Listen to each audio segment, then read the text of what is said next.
but I'm telling you, nobody hears the siren. They might see the lights. Concentrate on the lights. The siren's not doing you any good. All right, so now we're going to go to the Instagram comments and questions. Let's unclip them here. Got a whole bunch of people watching. The Fairburn says, you've been in the biz a long time. How do you find different lighting packages affect Code 3 driving/pursuits? Mirror lights, side lighting, visor lights, marked versus ghost, etc. I'm going to put you guys down right here so you can kind of see what I'm doing. So that's a very good question. It could be a video on its own, but we'll tack it out at the end here. On a squad car, that's the direction the car is going in.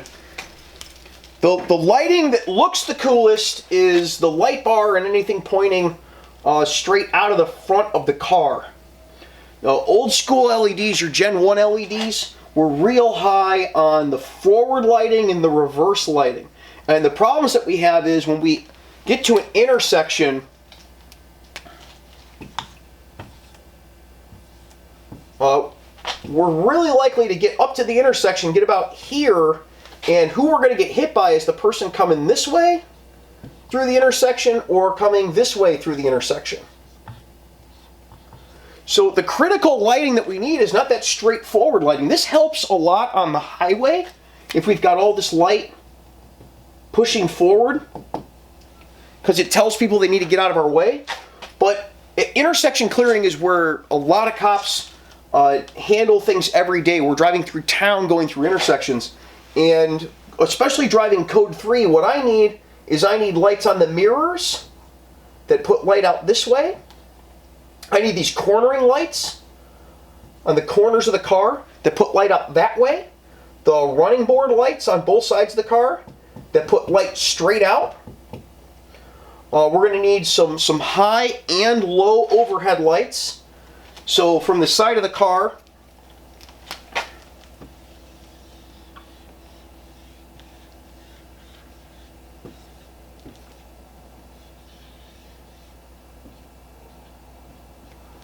we're going to need lights that are high up on the car and that are also low down on the car, because sometimes you'll have a really low car and you'll be too close to them. They won't see your overhead lights over the top. Or you'll have a really high car, and this is a problem with ghost vehicles. If you've got a pickup truck, you're following a pickup truck, and you've got an unmarked or a semi-marked car and it doesn't have a light bar on the roof. Let's say you just have a visor in here, and you've got light coming out this way. The pickup truck driver's somewhere up here because he's got the big jacked up truck. He won't see your squad at all when you get within like 100 yards of him. You'll be below his tailgate in the back. So that can be a problem too. Ghost cars are good for lots of things. They're not particularly good for pursuits. A ghost car is where it's like an all black car or an all white car, and the graphics are also black or white to match the color of the car, so you can only see that it's a police car when you shine a light on it, it reflects back at you. Semi-marks are going to be cars that don't have a light bar on the roof, but they have police written along the side of the car and the agency name and stuff like that. So it's a marked car that doesn't have a light bar on the roof. We call those semi-marks here. And then an unmarked is just a car that looks like a police car. It's got no markings on the side. You know, so you're going to have your Explorer, your Crown Vic, your Charger, whatever. It doesn't have a light bar on the roof, but it's got lights inside of it. The critical angles thing on a marked car is very important with lots of intersection clearing. You want to have corner lights and your mirror lights and stuff that are all going to be shining light out at those critical 45-degree angles. I've even seen the ones on the dashboard, but I've never had a car that had those. And then your running board lights are the ones that run down here. Those are really high-end. You have to be like the Sharif's made man to have the running board lights on the side of the car. But those are really cool, and they are pretty effective. I found them to be very effective when I see one of these guys riding around and they have these. I mean, it's really eye-catching having the running board lights. Interesting thing about lighting packages is a buddy of mine works at a company that installs this stuff, so I get to hear about the placement of the strobes in the corner lights and things like that. And one of the things he's talking about is pretty soon you're going to have graphics that actually flash and glow in lighting. So your paint and the graphics itself, like it's going to be like an applique down the side of the car, and that's going to actually flash out at people. It's going to flash police at people. And I think that'd be pretty cool. I don't know if I'm going to be around long enough to see that, but it would be interesting to see.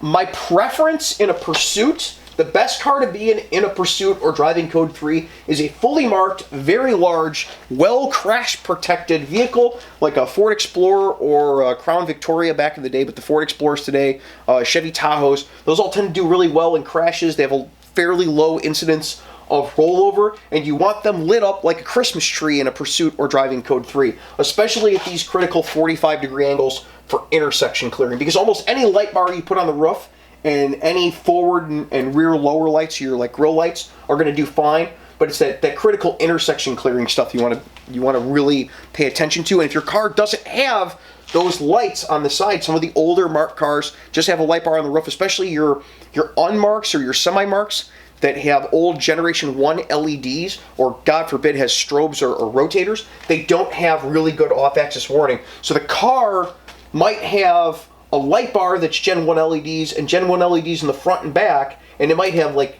two little LED bars like up the side of the windows, but it's not going to be putting out a lot of light at critical angles. So you're going to have light that goes straight out this way and straight out the front and straight out the back, but nothing coming out to these 45-degree angles. That's where you get crashed into. So be careful of that and know your equipment. I mean, if there's anything you should take from this channel, is know your equipment, know its positives and negatives, and then you have to adjust to that, because oftentimes, especially with cars, we get what we get and we don't get to throw a fit about what car we get. So you're going to want like really high height. So you're going to want LEDs that have lots of dispersion, not the Gen 1 ones that only go straight forward. And you're going to want that critical 45-degree warning. And you pretty much only get that on marked squads. Now the semi-marks, if they've got really good strobes, really good LEDs, they've got the cornering lights, they've got angled lights coming off of the mirrors and stuff like that, those can be okay for pursuits. Unmarks, I really don't like taking in pursuits. Generally speaking, if I'm driving an unmarked car and we get into a pursuit, I'm going to wait until there's a marked car there and then just let them take over the pursuit, drop back to second man until another marked car gets there, and then drop back to third man, and then only really just follow with it to follow to the end of the pursuit if I have to, if it's something that's a forcible felony. Almost everything we're doing today is forcible felonies. Hopefully I can cut that down a little bit for the final video, although I think a lot of this stuff's important. Hayden M. Porter 54 says, what car do you like the most to drive? Mine is an Explorer. I like the Explorer for day-to-day driving. Obviously, on the highway, if you're chasing somebody, you're probably going to want a Charger. Those really go really well, and they handle very well. A little harder to get in and out of. Not as much storage space inside. Not as good of a police car, a day-to-day police car, but they definitely scoot on the highway if you get this 5.7 version or one of the higher-end packages. I've heard good things about the all-wheel drive version. Haven't had the opportunity to drive it, though. Micah Boy 808 says, make an OnlyFans with just police info, LMAO. I think if I made an OnlyFans, that might actually get me fired. That might be too much for work. We're not making an OnlyFans. Zillian Smith says, gotta love the retakes. Hey, you gotta do what you gotta do. I can edit the video on the A camera here, but I can't edit the Instagram. So you get it live, which is a nice little bonus for having the Instagram. If you follow me over on Patreon, you get to see when I do the YouTube lives. I leave them up on Patreon even when I pull them down off of YouTube. Says, not a question, but my tip is to never have tunnel vision. Even if you have to pull back, don't get too focused into one thing. Yeah. So here's the problem is some people do, they get in a pursuit, they get scared, they get tunnel vision. All they see is the stuff that's directly in front of them. Speaking of reshoots. All they see is the things that are directly in front of them. This causes a problem because there's other stuff going on. You got a lot of cars out on the interstate. If you got all those cars on the interstate, somebody could be coming, merging on ramp, merging off ramp, getting scared by all the sirens because someone's trying to come around the pursuit to get in front of them to box them in, and you end up having somebody try to merge over on top of you. You get a trucker who sees the cop on his right side coming through traffic trying to catch up to you, doesn't see you on his left side, starts merging over. You need to pay attention to everything that's going along in the car. Now, how we deal with that in field training is when we get somebody in a pursuit who's in training, while they're driving, we'll look over and be like, hey man, how many fingers am I holding up? And if they look over and go, 3, what's wrong with you? And you're like, you don't have tunnel vision. Good job. If I say, hey man, how many fingers am I holding up? And they go, huh, what, huh, huh? Or they don't say anything, that person has tunnel vision. That's a problem. We probably need to get out of that pursuit before he kills me. Everybody thinks it's funny that I said you'll very likely die. Well, you will. I'm sure there will be a lot of barstool physicists who tell me that all the stuff that I'm talking about, crashing and dying and not to do in cars, is completely wrong because their brother's uncle was a mechanic and said that's not how cars work. Trust me, this is how cars work. Ezekiel Smith says, when pursuing a car, what's a good following distance on the vehicle? As far back as you can stay while still keeping sight of the vehicle and being able to keep up with them. And there's no mathematical formula that I can write up here for you for that. But you need to make sure you got enough distance between you and them that if they make a sudden stop from hitting a concrete pole or hitting another car, you can stop before you hit the back end of them. Secure Mindset says, generally, if I find myself in a chasing position as a security professional, I messed up. And Everyday Dingle says, for sure. Very good point. That's something we probably should bring up. If you're driving a car with yellow and green flashing lights on the roof that says security or anything else on the side, don't be chasing people in that car. I've actually seen that in real life. Dudes, for me, this is way back in the day, had a Chevy Caprice with a yellow light bar on the roof, and they were chasing people for trespassing. Hey, bro, they're trespassing. They're gone. Let them go. He's on his cell phone, back when cell phones were fairly new, on his cell phone, chasing them on the phone with 911. We need these people stopped because they were trespassing. Don't do that. Nell Song Zero says, did you ever get into a pursuit with a rookie first day or like first week while he was driving? Okay, so when we get somebody brand new, they're in field training, we do not have them driving the first week. I generally try to not have them driving the first month. If they're prior police, maybe you get about 2 weeks into them. You could start them with a little bit of driving during the day. But it's called, there's this concept in the law called negligent entrustment. You want to see me screw up spelling something?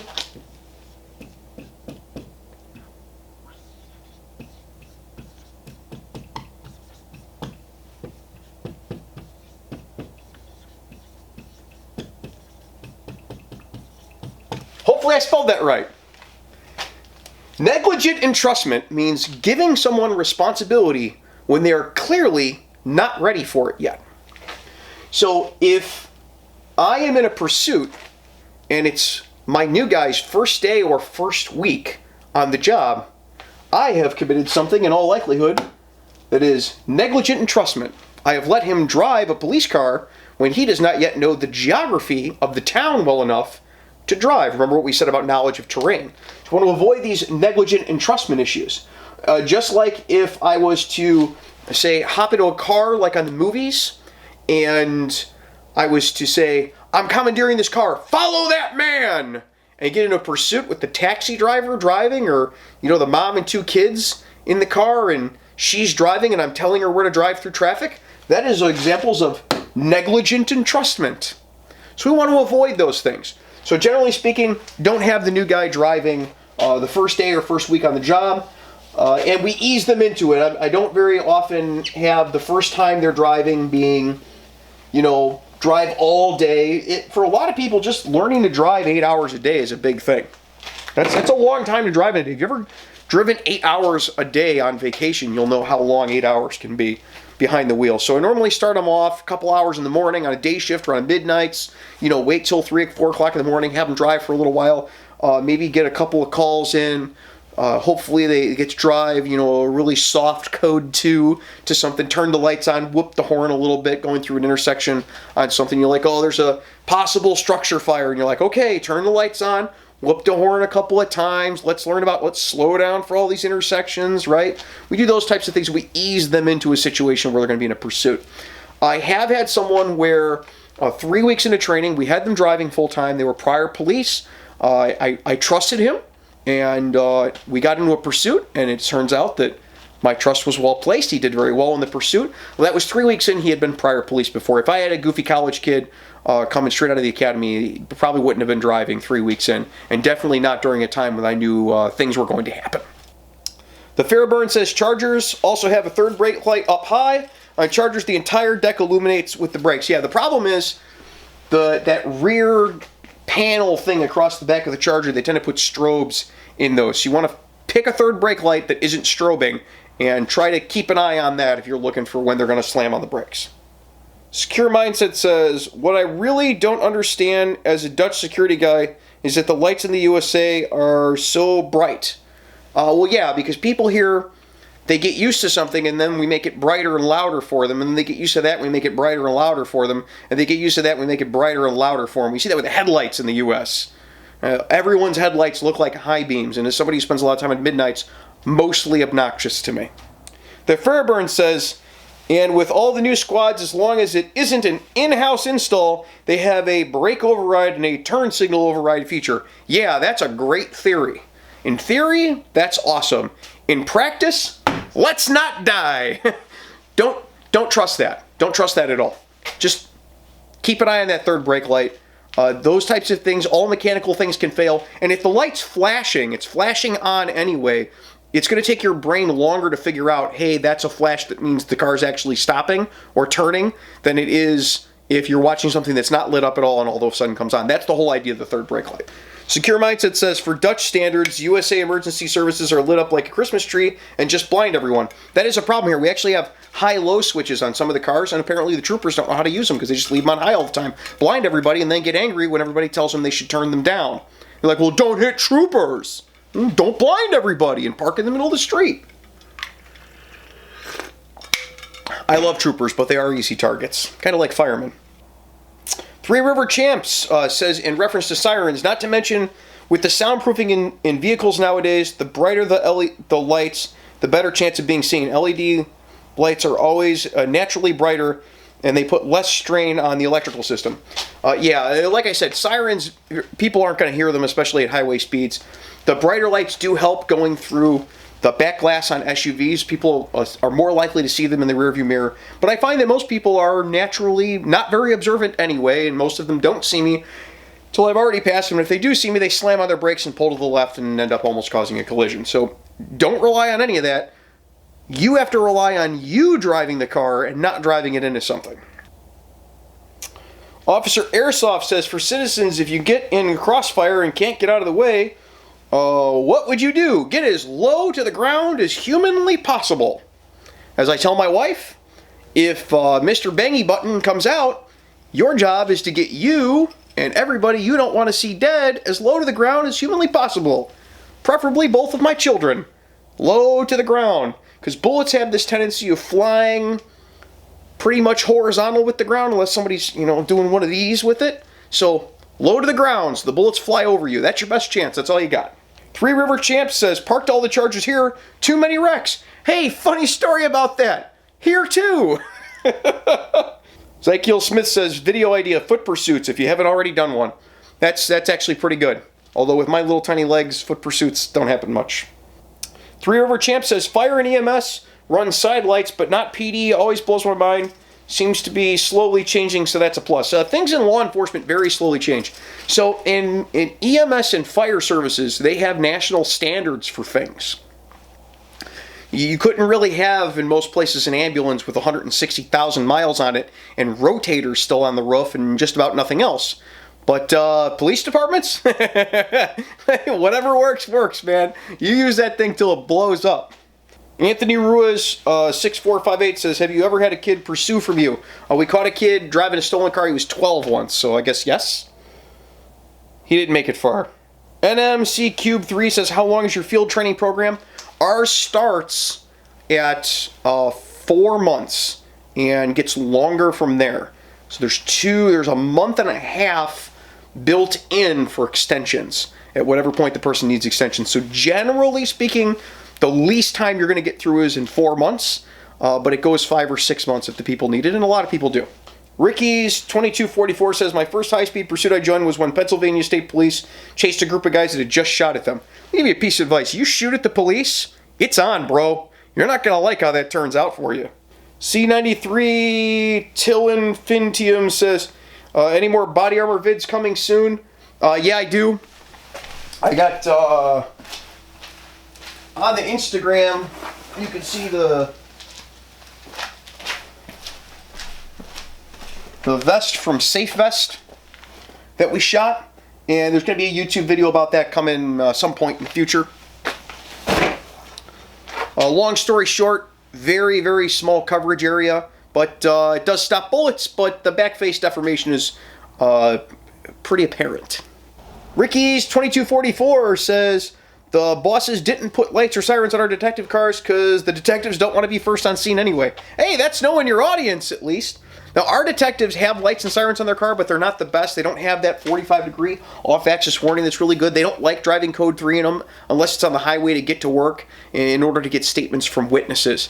Very rarely do they do that now that the detectives don't generally have take-home cars, so that hasn't been an issue for us.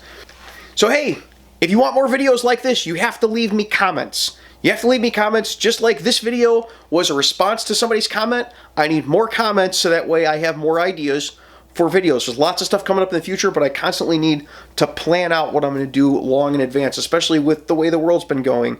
You know, when the beginning of November starts, it might become kind of an issue actually making videos. So help me get ahead. Leave me some comments about things you want to hear about. If you got more comments and questions about this, or if you're the guy that's really into physics that thinks he knows more than the person that does this for a living and actually knows about cars, and you're going to tell me how I'm totally wrong about the patch and physics and which direction the car is going to go, even though I've seen cars do all this stuff, then hey, throw that down there. Maybe we'll learn something. Till next week, you guys be safe. Take care of each other. Hey, thanks for watching Free Field Training on YouTube. And while you're here, why don't you check out some of these other goofy videos that I've made? Or you could subscribe or maybe go over to Patreon and see how you get your name put on the videos like these fine folks over here. All the links are, of course, down in the description. We'll see you guys next time.